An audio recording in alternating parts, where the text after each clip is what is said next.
Elastic materials and hooks ಲಾ. ಕೆಲವು materials, for example ಈ steel ಏನಾದರೂ ನಾವು ಈ ಥರದ್ದೊಂದು ರಾಡ್ ಆಫ್ ಸ್ಟೀಲನ್ನು ತೊಗೊಂಡ್ರೆ, ಹೀಗೆ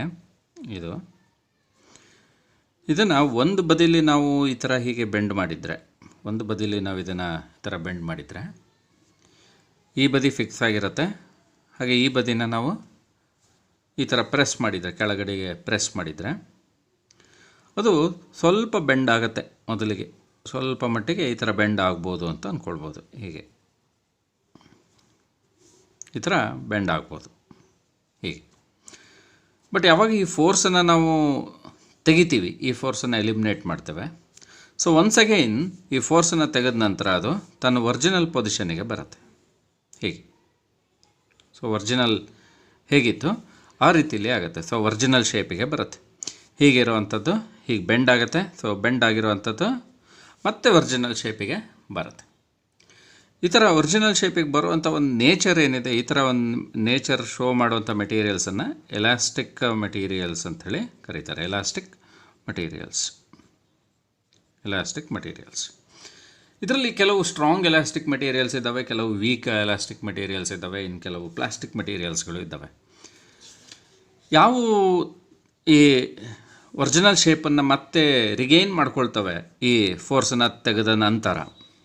ಸೊ ಫೋರ್ಸನ್ನು ತೆಗೆದ ನಂತರ ಯಾವುದು ಒರಿಜಿನಲ್ ಶೇಪನ್ನು ರಿಗೈನ್ ಮಾಡ್ಕೊಳ್ತವೆ, ಇವುಗಳನ್ನು ಹೈಲಿ ಎಲಾಸ್ಟಿಕ್ ಮೆಟೀರಿಯಲ್ಸ್ ಅಂತೇಳಿ ಕರಿತೇವೆ. ಸೊ ಎಲಾಸ್ಟಿಕ್ ಮೆಟೀರಿಯಲ್ಸ್ ಅಂತಂದರೆ ಈ ಥರದ್ದು ಎಲಾಸ್ಟಿಕ್ ಮೆಟೀರಿಯಲ್ಸ್ ಅಂತಂದರೆ ವಿಚ್ ರಿಗೈನ್ಸ್ ದೇರ್ ಒರಿಜಿನಲ್ ಶೇಪ್. ಮತ್ತು ಒರಿಜಿನಲ್ ಶೇಪನ್ನು ಅಕ್ವೈರ್ ಮಾಡಿಕೊಂಡ್ರೆ ಮಾತ್ರ ಅಂಥವನ್ನ ಎಲಾಸ್ಟಿಕ್ ಮೆಟೀರಿಯಲ್ಸ್ ಅಂತೇಳಿ ಕರಿತೇವೆ. ಅದರ್ವೈಸ್ ಯಾವ ಕೆಲವು ಆ ಥರ ಮಾಡ್ಕೊಳ್ಳೋದಿಲ್ಲ, ಬ್ರೇಕ್ ಆಗಿದ್ರೆ, ಸೊ ಬ್ರೇಕ್ ಆದರೆ ಆ ಥರದ ಮೆಟೀರಿಯಲ್ಸನ್ನು ನಾವು ಪ್ಲಾಸ್ಟಿಕ್ ಮೆಟೀರಿಯಲ್ಸ್ ಅಂತೇಳಿ ಕರಿತೇವೆ. ಪ್ಲಾಸ್ಟಿಕ್ ಮೆಟೀರಿಯಲ್ಸ್ ಅಂತೇಳಿ ಕರೆದುಕೊಳ್ತೇವೆ. ಕೆಲವು ಮೆಟೀರಿಯಲ್ಸ್ಗಳು ಈ ಥರ ಇರ್ತವೆ. ಈಗ ನಾವು ಇಲ್ಲಿ ಒಂದನ್ನು ನೋಡೋಣ. ಇದಕ್ಕೆ ಆ್ಯಕ್ಚುಲಿ ಕಾರಣ ಏನು ಹೀಗಾಗೋದಕ್ಕೆ ಅಂತಂದರೆ, ಇದ್ರ ಒಳಗಡೆಯಲ್ಲಿ ಈ ಮಾಲಿಕ್ಯೂಲ್ಸ್ಗಳ ಸ್ಟ್ರಕ್ಚರ್ ಏನಿರುತ್ತೆ ಅಂತಂದರೆ, ಈ ಮೆಟೀರಿಯಲ್ಸಲ್ಲಿರುವಂಥ ಆ್ಯಟಮ್ಸ್ಗಳು ಅಂಥೇಳಿ ಅಂದ್ಕೊಳ್ಳೋಣ. ಬೇಕಾದ್ರೆ ಈ ಆ್ಯಟಮ್ಸ್ಗಳು ಒಂದನ್ನು ಇನ್ನೊಂದು ಬೈಂಡ್ ಮಾಡಿ ಇಟ್ಕೊಂಡಿರ್ತವೆ. ಈ ಥರ ಮಧ್ಯದಲ್ಲಿ ಈ ಬಾಂಡಿಂಗ್ ಇರುತ್ತೆ. ಫಾರ್ ಎಕ್ಸಾಂಪಲ್ ಸಾಲಿಡ್ಸಲ್ಲಿ ಕೋವೆಲೆಂಟ್ ಬಾಂಡಿಂಗ್ಗಳನ್ನು ನಾವು ನೋಡ್ತೇವೆ. ಇಂಥದ್ರಲ್ಲಿ ಏನಾಗುತ್ತೆ ಅಂತಂದರೆ, ಸ್ವಲ್ಪ ಲಾಂಗ್ ಚೈನ್ ಇದ್ದಾಗ ನಾವು ಒಂದು ಕಡೆಯಲ್ಲಿ ಫೋರ್ಸನ್ನು ಅಪ್ಲೈ ಮಾಡಿದಾಗ ಈ ಮಧ್ಯದಲ್ಲಿರುವಂಥದ್ದು ಈ ಬಾಂಡ್ ಏನು ನಾವು ನೋಡ್ತೇವೆ, ಆ್ಯಕ್ಚುಲಿ ಇದು ಎಲೆಕ್ಟ್ರಾನ್ ಇಂಟ್ರ್ಯಾಕ್ಷನಿಂದ ಆಗಿರುವಂಥ ಒಂದು ಬಾಂಡ್. ಈ ಬಾಂಡ್ ಒಂದು ರೀತಿಯಲ್ಲಿ ಆ್ಯಕ್ಟ್ಸ್ ಲೈಕ್ ಎ ಸ್ಪ್ರಿಂಗ್ ರೀತಿಯಲ್ಲಿ ಅದು ಬಿಹೇವ್ ಮಾಡುತ್ತೆ ಇದು. ಸೊ ಯಾವಾಗ ಅದು ಸ್ಪ್ರಿಂಗ್ ರೀತಿಯಲ್ಲಿ ಬಿಹೇವ್ ಮಾಡುತ್ತೆ ಆವಾಗ ಅದು ಈ ಸ್ಟ್ರೆಚ್ ಆಗ್ಬೋದು, ಈ ಥರ ಸ್ಟ್ರೆಚ್ ಆಗಿರುವಂಥದ್ದು ಮತ್ತು ಕಂಪ್ರೆಸ್ ಕೂಡ ಆಗ್ಬೋದು. ಸೊ ಸ್ಟ್ರೆಚ್ ಆಗುತ್ತೆ. ಹಾಗೆಯೇ ಸೊ ಈ ಸ್ಪ್ರಿಂಗ್ ರೀತಿಯಲ್ಲಿರುವಂಥ ಒಂದು ಸ್ಟ್ರಕ್ಚರ್ ಏನಿದೆ ಅದು ಕಂಪ್ರೆಸ್ ಕೂಡ ಆಗ್ಬೋದು ಈ ಥರ. ಹಾಗಾದರೆ ಕಂಪ್ರೆಷನ್ ಅಥವಾ ಎಕ್ಸ್ಪ್ಯಾನ್ಷನಿಂದ ಈ ಎಲಾಸ್ಟಿಕ್ ನೇಚರು ಈ ಮೆಟೀರಿಯಲ್ಸಿಗೆ ಬರುತ್ತೆ ಅನ್ನೋದನ್ನು ನಾವು ತಿಳ್ಕೊಳ್ಬೇಕಾಗತ್ತೆ. ಈಗ ಇದು ಒಂದು ನಾವೇನು ತಿಳ್ಕೊಂಡು ಇದರ ಜೊತೆಗೆ ಇಲ್ಲಿ ಭಾಳ ಬೇಸಿಕ್ ಆದಂಥ ಕೆಲವು ವಿಚಾರನ ನಾನಿಲ್ಲಿ ಹೇಳಬೇಕಾಗತ್ತೆ. ಏನದು ಅಂತ ಅಂದರೆ, ಈ ಒಂದು ಮೆಟೀರಿಯಲ್ ಯಾವುದಾದ್ರು ಇದ್ದರೆ, ಫಾರ್ ಎಕ್ಸಾಂಪಲ್ ಒಂದು ರೀತಿಯಲ್ಲಿ ರಾಡ್ ರೀತಿಯಲ್ಲಿರುವಂಥ ಒಂದು ಮೆಟೀರಿಯಲ್ ಅಂತ ಅಂದ್ಕೊಳ್ಳೋಣ. ಈ ರೀತಿಯಲ್ಲಿ ಇದೆ ಒಂದು ರಾಡ್ ರೀತಿಯಲ್ಲಿ ಇರುವಂಥ ಒಂದು ಮೆಟೀರಿಯಲ್. ಇದರ ಲೋಯರ್ ಬಾಟಮ್ ನಾವು ನೋಡಿದರೆ ಈ ಥರದಲ್ಲಿ ಇರುತ್ತೆ, ಲೋಯರ್ ಸರ್ಫೇಸ್. ಹಾಗೆಯೇ ಅಪ್ಪರ್ ಸರ್ಫೇಸ್ ಕೂಡ ಆ ಸ್ಟ್ರಕ್ಚರಲ್ಲಿ ಇದೆ. ಸಿಲಿಂಡ್ರಿಕಲ್ ರಾಡ್ ಇದು. ನಾವೇನು ಮಾಡೋಣ ಅಂತಂದರೆ, ಈ ಸಿಲಿಂಡ್ರಿಕಲ್ ರಾಡ್ನ ಟಾಪ್ ಸರ್ಫೇಸ್ ಏನಿದೆ ಇದನ್ನು ಒಂದು ರಿಜಿಡ್ ಸಪೋರ್ಟಿಗೆ ಫಿಕ್ಸ್ ಮಾಡಿಬಿಟ್ಟಿದ್ದೀನಿ. ರಿಜಿಡ್ ಸಪೋರ್ಟಿಗೆ ಇದನ್ನು ಫಿಕ್ಸ್ ಮಾಡಿದ್ದೀನಿ.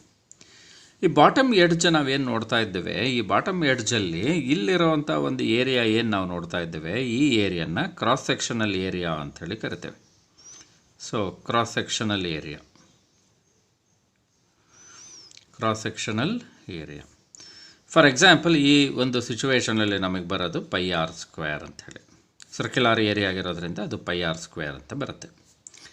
ಮತ್ತು ಈ ಲೆಂಗ್ತ್ ಏನಿದೆ, ಈ ಲೆಂಗ್ತನ್ನು ನಾನು ಎಲ್ ಅಂಥೇಳಿ ಕರೆದುಕೊಳ್ಬೋದು, ಈ ಲೆಂಗ್ತನ್ನು.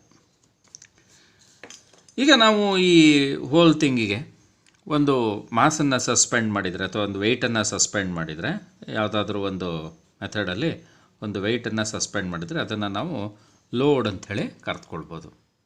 So load is nothing but W=mg ಅಂಥೇಳಿ ಕರ್ಕೊಳ್ಳೋಣ. ಸೊ ಈ ರಾಡ್ ಏನು ನಾನಿಲ್ಲಿ ತೋರಿಸ್ತಾ ಇದ್ದೀನಿ, ಇದರ ಮಾಸು ಈಗ say mass of the rod is negligible. Mass of the rod is negligible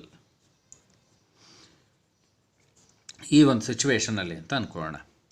ಆವಾಗ ಈ ಸರ್ಫೇಸಿಗೆ, ಈ ಬಾಟಮ್ ಸರ್ಫೇಸಿಗೆ ಅಥವಾ ಈ ರಾಡಿಗೆ ನಾವು ಅಪ್ಲೈ ಮಾಡಿರುವಂಥ ಒಂದು ಫೋರ್ಸು ಇದು. ಈ ಫೋರ್ಸ್ ಏನು ಮಾಡುತ್ತೆ ಅಂತಂದರೆ, ಸೊ ಈ ವೆಯ್ಟ್ ನಾನೇನಿಲ್ಲಿ ಬರೆದಿದ್ದೀನಿ, this force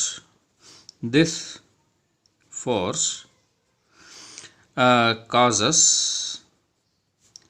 the rod expand linearly. ಅಂದರೆ ಲೆಂಗ್ತ್ ಎಲಾಂಗೇಟ್ ಆಗುತ್ತೆ, ಲೆಂಗ್ತ್ ಎಲಾಂಗೇಟ್ಸ್. ಸೊ ಲೆಂಗ್ತ್ ಜಾಸ್ತಿ ಆಗುತ್ತೆ. ಸೊ ಈಗ ನಾವೇನೋಣ, ಎಲ್ಲಿತ್ತು ಅದರ ಲೆಂಗ್ತ್, ಈ ರಾಡ್ನ ಲೆಂಗ್ತ್ ಎಲ್ಲಿತ್ತು, ಅದು ಎಲ್ಲಿದ್ದಿದ್ದು L + Δl ಆಯಿತು ಅಂತ ಅಂದ್ಕೊಳ್ಬೋದು. ಸೊ L + Δl ಆಗಿರೋವಂಥ ಒಂದು ರಾಡ್ ಏನಿದೆ, ಅದರಲ್ಲಿ ನಾವು ಈ Δl ಅನ್ನೋವಂಥದ್ದನ್ನು ಎಕ್ಸ್ಟೆನ್ಷನ್ ಅಂಥೇಳಿ ಕರೆದುಕೊಳ್ತೇವೆ. ಇದು ಎಕ್ಸ್ಟೆನ್ಷನ್, ಲೆಂಗ್ತಲ್ಲಿ ಆದಂಥ ಎಕ್ಸ್ಟ್ರಾ ವ್ಯಾಲ್ಯೂ. ಇದು ಒರಿಜಿನಲ್ ಲೆಂಗ್ತ್, ಎಲ್ ಅನ್ನುವಂಥದ್ದು ಒರಿಜಿನಲ್ ಲೆಂಗ್ತ್. ಹಾಗಾದರೆ ಈಗ ನಾನು Δl ಈ ಎಕ್ಸ್ಟೆನ್ಷನ್ ಡಿವೈಡ್ ಬೈ ಒರಿಜಿನಲ್ ಲೆಂಗ್ತನ್ನು ಮಾಡಿದರೆ ಇದನ್ನು ಲಾಂಗಿಟ್ಯೂಡಿನಲ್ ಸ್ಟ್ರೈನ್ ಅಂಥೇಳಿ ಕರಿತೀವಿ. ಲಾಂಗಿಟ್ಯೂಡಿನಲ್ ಸ್ಟ್ರೈನ್ ಅಂಥೇಳಿ ಕರೆದುಕೊಳ್ತೇವೆ. ಲಾಂಗಿಟ್ಯೂಡಿನಲ್ ಸ್ಟ್ರೈನ್, ಈ ಥರ ಲಾಂಗಿಟ್ಯೂಡಿನಲ್ ಸ್ಟ್ರೈನ್ ಇರುತ್ತೆ. ಟೆನ್ಸೈಲ್ ಸ್ಟ್ರೈನ್ ಅಂತಲೂ ಸಹ ಕೆಲವೊಮ್ಮೆ ಕರೀತಾರೆ. ಈ ಲಾಂಗಿಟ್ಯೂಡಿನಲ್ ಸ್ಟ್ರೈನ್ ನೋಡಿ Δl/L ಇದೆ. So it has no SI unit. ಇದಕ್ಕೆ ಯಾವುದೇ ವ್ಯಾಲ್ಯೂ ಇರುತ್ತೆ, ಆದರೆ ಯೂನಿಟ್ ಇರೋದಿಲ್ಲ, ಡೈಮೆನ್ಷನ್ಲೆಸ್ ಆಗಿರುತ್ತೆ. ಇದು ಒಂದಾಯಿತು. ಹಾಗೆಯೇ ಈ ಫೋರ್ಸ್ ಏನಿದೆ, ಈ ಫೋರ್ಸು ಮತ್ತು ಈ ಏರಿಯಾನ ನಾವು ನೋಡಿದರೆ, so force divide by that area of cross section, ಇದನ್ನು ನಾವು F/A ಅಂಥೇಳಿ ಬರಿಬೋದು. So F/A. So this is equals stress ಅನ್ನೋ ಅರ್ಥ ಇದು, F/A, which is like pressure ಇದ್ದ ಹಾಗೆ. ಹಾಗಾದರೆ ಇದರ ಯೂನಿಟ್ ಏನಿದೆ ಅದು N/m² ಆಗಿರುತ್ತೆ ಸ್ಟ್ರೆಸ್. ಈ ಒಂದು ಎಕ್ಸಾಂಪಲಲ್ಲಿ ನಮಗೆ, ಈ ಪರ್ಟಿಕ್ಯುಲರ್ ಎಕ್ಸಾಂಪಲಲ್ಲಿ ನಾನೇನು ತೋರಿಸಿದ್ದೀನಿ, ಈ ಎಕ್ಸಾಂಪಲಲ್ಲಿ ನಮಗಿರುವಂಥ ಒಂದು ಸ್ಟ್ರೆಸ್ ಏನಿದೆ ಇಲ್ಲಿ, so in this example stress is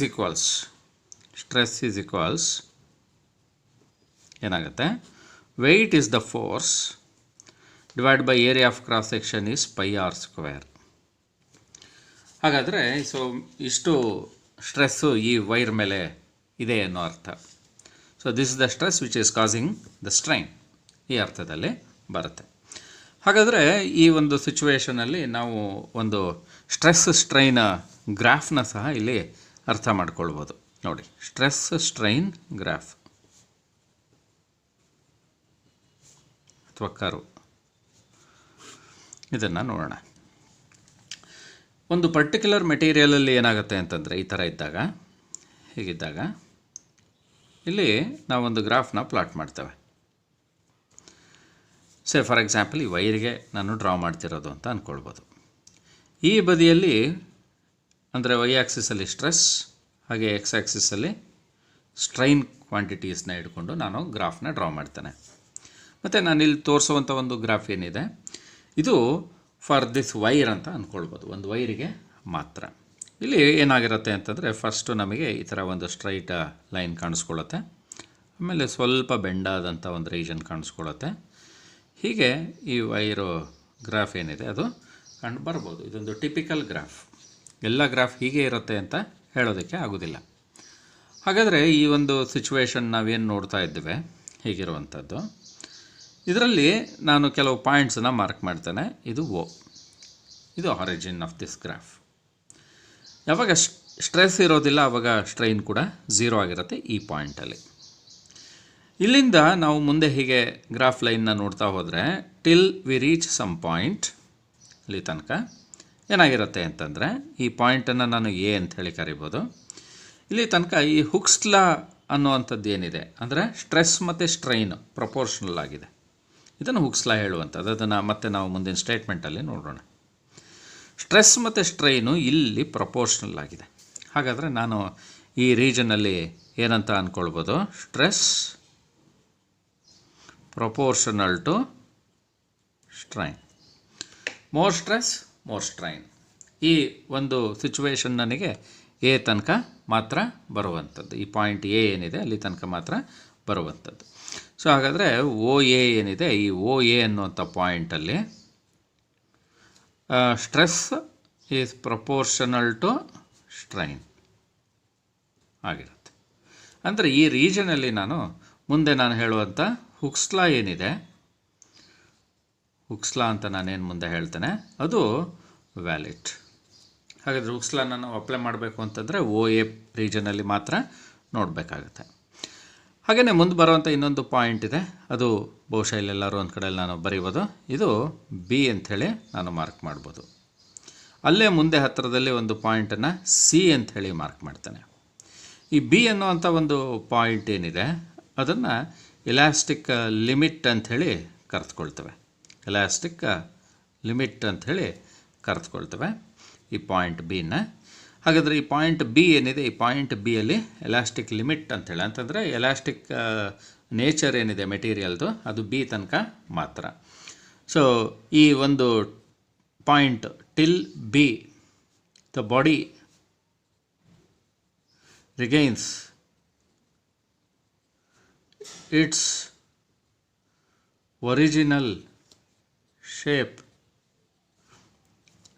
ಯಾವಾಗ ನಾವು ಈ ಸ್ಟ್ರೆಸ್ಸನ್ನು ರಿಮೂವ್ ಮಾಡ್ತೀವಿ, ರಿಮೂವ್ ಮಾಡಿದ್ರೆ ಒರಿಜಿನಲ್ ಶೇಪನ್ನು ಅಕ್ವೈರ್ ಮಾಡ್ಕೊಳ್ಬೇಕು ಅಂತಂದರೆ ಈ ಪಾಯಿಂಟ್ ಬಿ ಲಿಮಿಟ್. ಈ ಪಾಯಿಂಟ್ ಬಿಯಿಂದ ಮುಂದೆ ಹೋದರೆ ನಾವು ಸಿ ಸಿಗುತ್ತೆ. ಈ ಸಿಯನ್ನು ನಾವು ಈಲ್ಡ್ ಪಾಯಿಂಟ್ ಅಂಥೇಳಿ ಕರಿತೇವೆ. ಪಾಯಿಂಟ್ ಸಿ ಏನಿದೆ ಅದನ್ನು ಈಲ್ಡ್ ಪಾಯಿಂಟ್ ಅಂಥೇಳಿ ಕರಿತೇವೆ. ಈ ಪಾಯಿಂಟಿಂದ ನಾವು ಮುಂದೆ ಹೋದರೆ ಎಲ್ಲೂ ಸಹ ನಮಗೆ ಈ ಸ್ಟ್ರೆಸ್ಸು ಮತ್ತು ಸ್ಟ್ರೈನ್ ಪ್ರಪೋರ್ಷನಾಲಿಟಿ ಅನ್ನೋದು ಸಹ ಸಿಗುವುದಿಲ್ಲ. ಜೊತೆಗೆ ಅಷ್ಟೇ ಅಲ್ಲ, body never regains its original shape. ಹಾಗಾದರೆ ಇಲ್ಲಿ ಪರ್ಮನೆಂಟ್ ಸೆಟ್ ಆಗಿಬಿಡುತ್ತೆ.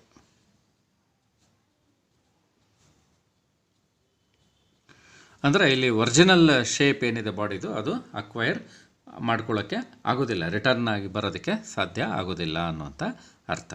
ಹಾಗೆಯೇ ಮುಂದೆಲ್ಲೋ ಒಂದು ಕಡೆಯಲ್ಲಿ ನಾನು ಒಂದು ಪಾಯಿಂಟನ್ನು ಮಾರ್ಕ್ ಮಾಡ್ತೀನಿ. ಇದು ಡಿ, ಇದೊಂದು ಟಿಪಿಕಲ್ ಗ್ರಾಫ್, ನಾನೀಗ ಆಲ್ರೆಡಿ ಹೇಳಿದ ಹಾಗೆಯೇ ಇದು ಡಿ, ಪಾಯಿಂಟ್ ಡಿ. ಈ ಪಾಯಿಂಟ್ ಡಿ ಏನಿದೆ, ಈ point D ultimate strength, ultimate strength ಅಂದರೆ ಇದು ಮೆಕ್ಯಾನಿಕಲ್ ಸ್ಟ್ರೆಂಗ್ತ್ ಏನಿದೆ ಅದನ್ನು ಕೊಡುತ್ತೆ. ಅಂದರೆ ಆ ಬಾಡಿಗೆ ನಾವು ಮ್ಯಾಕ್ಸಿಮಮ್ ಲೋಡ್ ಅಲ್ಲಿ ತನಕ ಅಪ್ಲೈ ಮಾಡ್ಬೋದು ಅನ್ನೋ ಅರ್ಥ. ಇನ್ನೊಂದು ಪಾಯಿಂಟನ್ನು ನಾನು ಕೊನೆಯದಾಗಿ ಮಾರ್ಕ್ ಮಾಡ್ಬೋದು, ಅದು ಪಾಯಿಂಟ್ ಇ.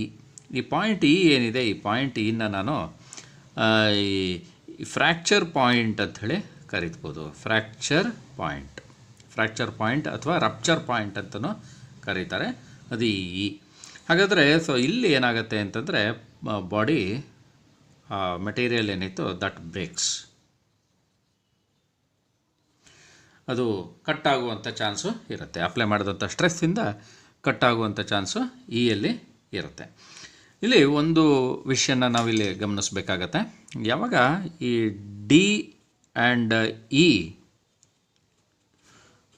ಕ್ಲೋಜರ್, ತುಂಬ ಕ್ಲೋಜರ್, ಭಾಳ ಹತ್ತಿರದಲ್ಲಿರ್ತವೆ, ಅಂಥ ಒಂದು ಸಿಚುವೇಷನಲ್ಲಿ, ಈ ಒಂದು ಸಿಚುವೇಷನಲ್ಲಿ ಬಾಡಿ ಏನಿದೆ ಅದನ್ನು ನಾವು ಬ್ರಿಟಲ್ ಅಂತ ಕರಿಬೋದು.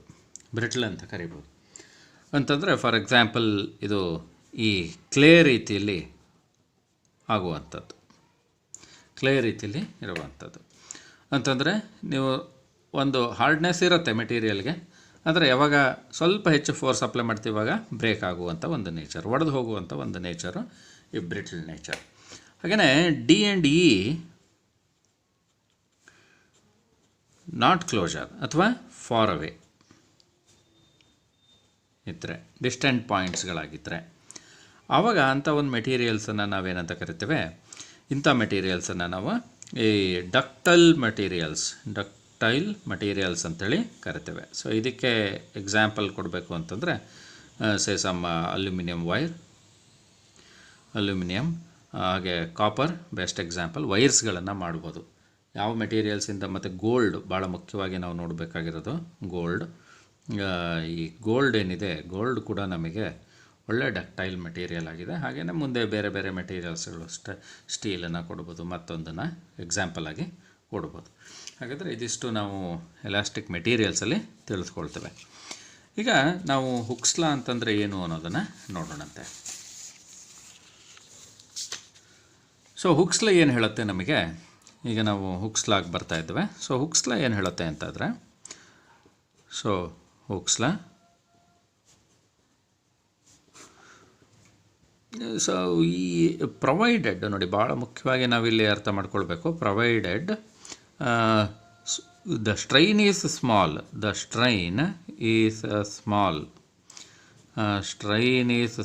ಈ ಸ್ಟ್ರೈನ್ ಅಂತ ನಾವೇನು ಹೇಳ್ತೇವೆ ಅಂದರೆ ಚೇಂಜ್ ಆದಂಥ ಡೈಮೆನ್ಷನ್ ಅದು ಭಾಳ ಕಡಿಮೆ ಇರಬೇಕು.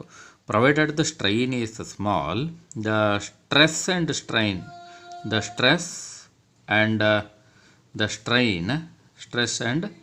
ಸ್ಟ್ರೈನ್ ಆರ್ ಪ್ರಪೋರ್ಷನಲ್,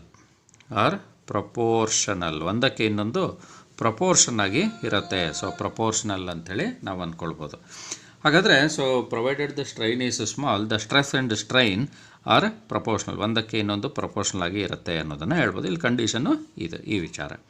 ಹಾಗಾದರೆ ಮ್ಯಾಥಮೆಟಿಕಲಿ ನಾನು ಇದನ್ನು ಹೇಗೆ ಬರಿಬೋದಪ್ಪ ಅಂತಂದರೆ, mathematically I can write stress ಮತ್ತು ಸ್ಟ್ರೈನ್ ಇವೆರಡನ್ನ ಪ್ರಪೋರ್ಷನಲ್ ಅಂತಂದರೆ ಈ ರೀತಿಯಲ್ಲಿ ಬರೀಬೋದು, ಸ್ಟ್ರೆಸ್ ಪ್ರಪೋರ್ಷನಲ್ ಟು ಸ್ಟ್ರೈನ್. ಅಥವಾ ಇದರ ಮುಂದಿನ ಸ್ಟೆಪ್ಪಲ್ಲಿ ನಾನು ಹೀಗೆ ಹೇಳ್ತೇನೆ, stress is equals some constant, ಈ ಕಾನ್ಸ್ಟೆಂಟನ್ನು ನಾನು ಇ ಅಂಥೇಳಿ ಕರೆದುಕೊಳ್ತೇನೆ, ಇಂಟು ಸ್ಟ್ರೈನ್ ಅಂಥೇಳಿ ಬರಿಬೋದು. ಹೀಗೆ ಬರಿಬೋದು, stress is equals E into strain. ಇಲ್ಲಿ ಇ ಎನ್ನುವಂಥ ಒಂದು ಟರ್ಮ್ ಏನು ನಾವು ನೋಡ್ತೇವೆ here, E is called modulus of elasticity ಅಂಥೇಳಿ ಕರೆದುಕೊಳ್ತೇವೆ, ಮಾಡ್ಯುಲಸ್ ಆಫ್ ಇಲಾಸ್ಟಿಸಿಟಿ. ಹಾಗಾದರೆ ಇ ಈಸ್ ಈಕ್ವಲ್ಸ್ ನಾವೇನು ಬರೀಬೋದು, ಇನ್ ಜನರಲ್ ಏನು ಬರೀಬೋದು ಅಂತಂದರೆ, ಇದು ಸ್ಟ್ರೆಸ್ ಡಿವೈಡ್ ಬೈ ಸ್ಟ್ರೈನ್ ಆಗಿರುತ್ತೆ. And is constant for given material at given condition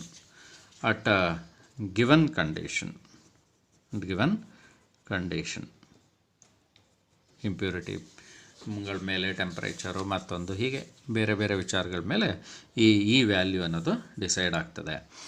ಹಾಗಾದರೆ ಸೊ ಇದನ್ನು ನಾವಿಲ್ಲಿ ಹುಕ್ಸ್ ಲಾದಲ್ಲಿ ನೋಡ್ತೇವೆ. ಸೊ ಹುಕ್ಸ್ ಲಾ ಅಂತಂದರೆ ನಮ್ಮ ಯೋಚನೆಗೆ ಅವತ್ತು ಬರಬೇಕಾಗಿರೋದು ಈ ಒಂದು ನೊಟೇಷನ್ ಅಂತಂದರೆ stress is proportional to strain ಅನ್ನುವಂಥದ್ದು.